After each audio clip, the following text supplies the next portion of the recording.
Bonjour à tous, je vous invite à vous abonner à cette chaîne, à aimer, à partager, à commenter ces vidéos, c'est très important. C'est une manière de nous soutenir. Merci à vous tous. Oui, je fais un don à la Fondation pour l'école. Un enseignement de qualité est possible. La Fondation pour l'école reconnue d'utilité publique agit pour le renouveau éducatif au service des familles. Grâce à vous, nous soutenons la création et le développement des écoles indépendantes. Nous aidons au quotidien les acteurs de la liberté scolaire. Faites un don sur fondationpourlécole.org. Et nous sommes jeudi, c'est l'heure de la chronique de Nicolas Vidal. Bonjour Nicolas.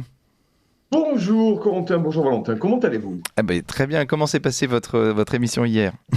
Formidablement bien, nous avons appris plein de choses, c'était passionnant, piquant, pétillant, on s'est régalé, bien entendu. Mais pas autant que vous, mes chers amis, pas autant que vous. Oui, Voilà. oui, on vous invite évidemment à revoir, donc l'émission est disponible sur YouTube. Alors aujourd'hui, vous voulez nous parler d'Emmanuel Macron. Emmanuel Macron qui a entamé une série de déplacements ainsi que ses ministres pour aller au contact des Français. Alors quels sont les résultats pour l'instant ?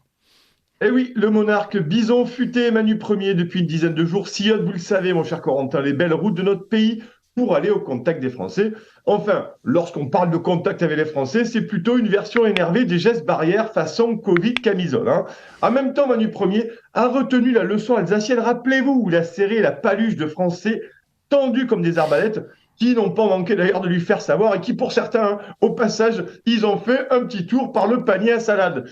Car le problème vient du fait que le village Potemkin de la Macronie connaît une étrange réduction drastique du nombre de ses habitants et le tri sélectif des adorateurs du roi Telé à l'occasion de ses rares apparitions en public n'ont plus aucun intérêt, car avouer qu'on aime Macron aujourd'hui, c'est revenir au temps de la prohibition, mon cher Corentin. Alors on se l'avoue dans les arrière-couloirs de certaines start-up aux fondateurs prépubères, à la machine à café des directeurs marketing quinquagénaires, qui font des mythes et des PowerPoint sur des Zooms, ou sur les fauteuils melotonnés de certains clubs de bridge de la Bolle. La réalité, Corentin, c'est que les bains de foule certifiés Renaissance aurait aujourd'hui l'aspect et la texture d'un congrès des radicaux dans une cabine téléphonique France Télécom. Alors Emmanuel Macron est contraint de se déplacer avec son bunker portatif, ses groupes électrogènes et sa boîte de boules qui est, Corentin. Oui, Emmanuel Macron a d'ailleurs dénoncé le fait que les concerts de casseroles n'étaient pas un formidable signe de vie démocratique. Ben oui, tout comme le 49.3, le 47.1, le vote bloqué et son avalanche de CRS. C'est comme le Sunday McDonald's, c'est pareil, ça dégouline, ça coule. Oui, car Manu Ier, après avoir été le Gérard Majax en chef de la barricade sociale, est devenu le fournisseur officiel de jerrycans d'essence. Alors oui, il a tout à fait le droit d'être prévoyant, Manu, car il ne vous aura pas échappé, mes loulous progressistes, que ces déplacements ressemblent de plus en plus à l'opération Overlord.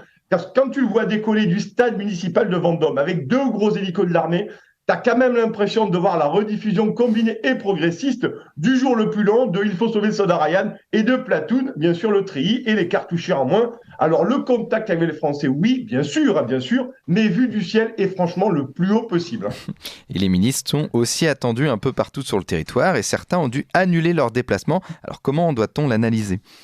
Eh bien, on y entend surtout, mon cher Corentin, des concerts de casseroles joués par toutes les fanfares Ikea de ce pays qui altèrent visiblement le sens de l'humour approximatif de certains préfets qui n'hésitent pas à faire du zèle aux dispositifs sonores. Alors, certains d'entre eux, plus taquins que d'autres, parce qu'il y en a quand même, prennent des arrêtés qui sont appuyés sur des textes antiterroristes pour éviter, vous le savez, comme ils le peuvent, ces préfets, les casserolades générales. Alors, chaque jour, un peu plus, la France plonge dans le grand bain glacé de la folie étatique.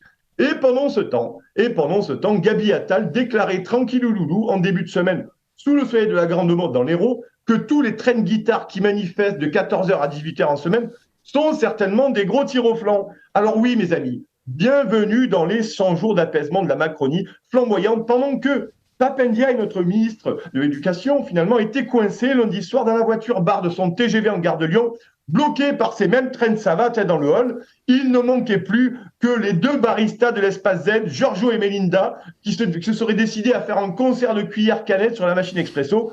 Alors maintenant, les copains, on attend impatiemment ce samedi 29 avril pour écouter la symphonie en sol majeur du boléro de Téflon Tefal lors de la finale de la Coupe de France de football, où Manu Ier va devoir aller, à moins que les arrêtés préfectoraux imposent d'ici là le silence aux supporters.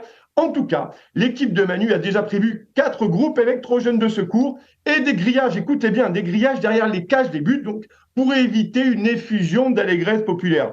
3000 forces de l'ordre seront également sur place pour ce rendez-vous où le monarque et sa réforme pourraient passer à la casserole d'une humiliation nationale à l'occasion d'une chorégraphie jour-nuit et d'une grosse distribution de cartons rouges. En fait, on va se le dire, les amis, ce samedi soir, c'est certain, le Stade de France, il va ressembler soit au Maracana de la Flippette, soit au Newcombe de la Pétoche. Salut! Merci beaucoup Nicolas Vidal et on vous retrouve mercredi pour votre matinale. À très vite.